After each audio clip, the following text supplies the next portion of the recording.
foodies, Inga from Health Origins here. So today I'm going to show you how to make these easy and delicious sourdough pittas.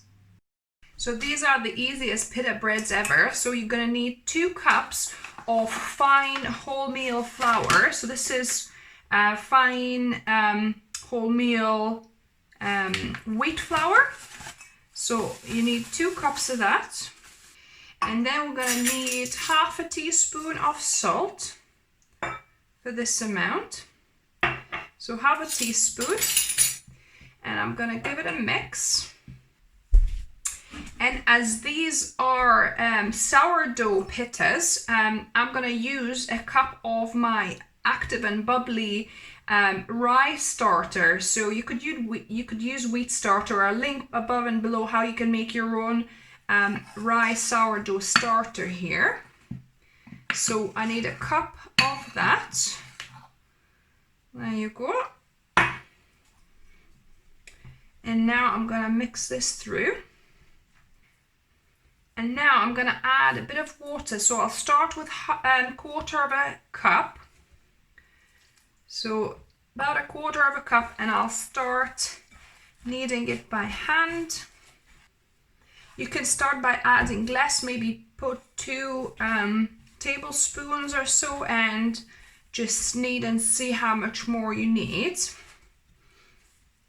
Because you want it like pretty much stiff dough, because we're gonna keep this in the fridge overnight, and the dough will soften a little bit. The natural yeasts in the sourdough starter will start working on this. So yes, so I think that's about right, because it's quite soft actually right now. You probably want it a little bit more less kind of soft and claggy. You want it a bit harder to start with, but we'll see how we go. So I'm gonna knead this for about 5 minutes until it gets nice and smooth.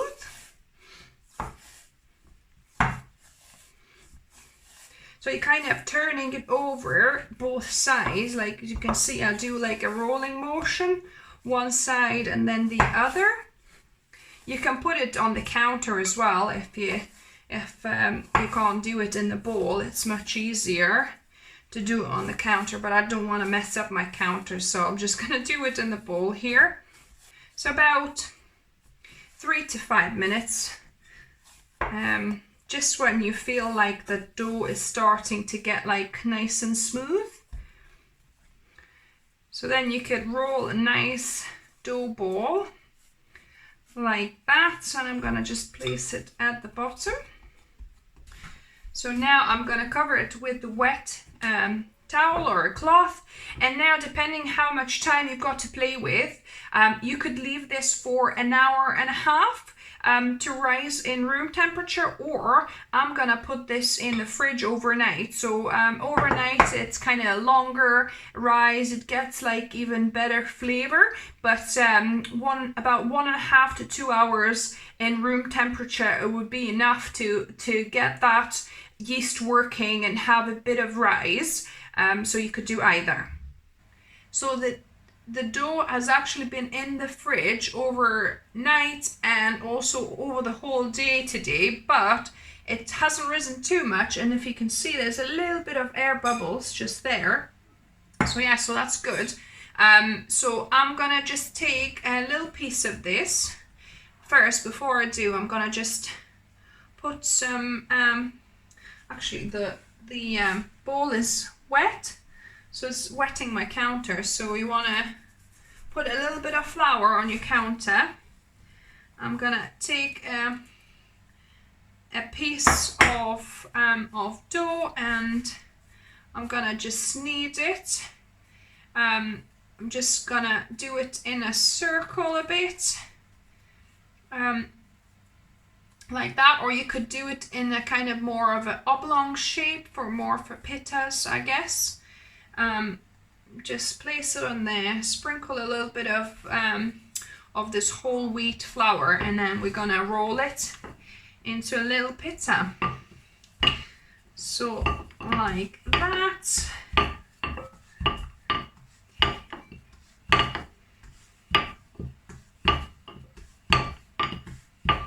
So you wanna do it fairly thin. I mean, not paper thin, but just probably about kind of 2 millimeters thick or so. So I'm gonna do a few of these, and I've already preheated my oven at the hottest temperature. So mine goes to 250 degrees Celsius. So yeah, so I've preheated for about 20 minutes or so. And I've also got a stone there as well. So I've got my stone, I'll show you in a minute. So I'm just gonna do a few more of these. So actually 2 will do, because my stone is actually broke, so I've, you know, it's not massive, so I think 2 about just gonna fit on it.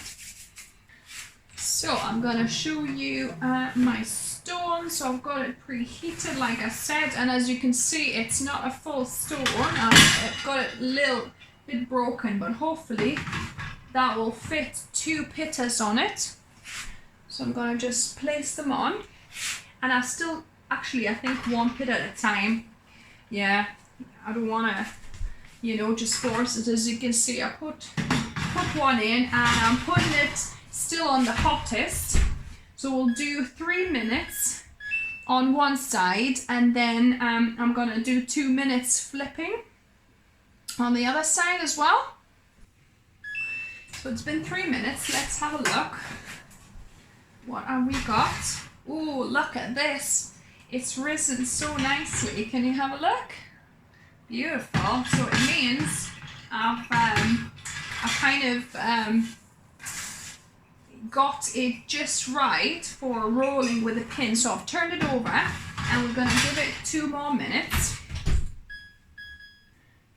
Right, so the 2 minutes finished. Let's have a little look. Wow, it's looking nice and golden there on the top, if you can see. So I'm gonna do the rest, and I'm gonna taste test these. So now to the best part, we're gonna do the taste testing. Mark will help us out. So these are freshly baked sourdough pittas. How amazing do they smell? Pretty good. Wow. So anyway, so this is still a bit warm, so we're gonna tear into one of them and try a piece. And most of them actually risen perfectly. So in the middle, it risen the whole middle. So it means I rolled them right, where you can kind of stuff it. Look, it's like a pocket, really. I didn't realize I can actually do that, but I did manage to do that. So we could stuff the whole thing if we wanted to. Well done. But yeah. Pretty good. That's pretty good pita. And different to a normal pita, it has this lovely sourdough taste to it, doesn't it? Yeah, you can. The depth of flavour. Yeah, it's definitely got a lot more flavour. Comes through, because we were, for quite a while, we were buying whole grain pittas, which is, you know, great because it's not refined, but then it still potentially has glyphosate on it. You know, because all like the wheat, if it's non-organically grown, is normally treated with Roundup or that kind of glyphosate,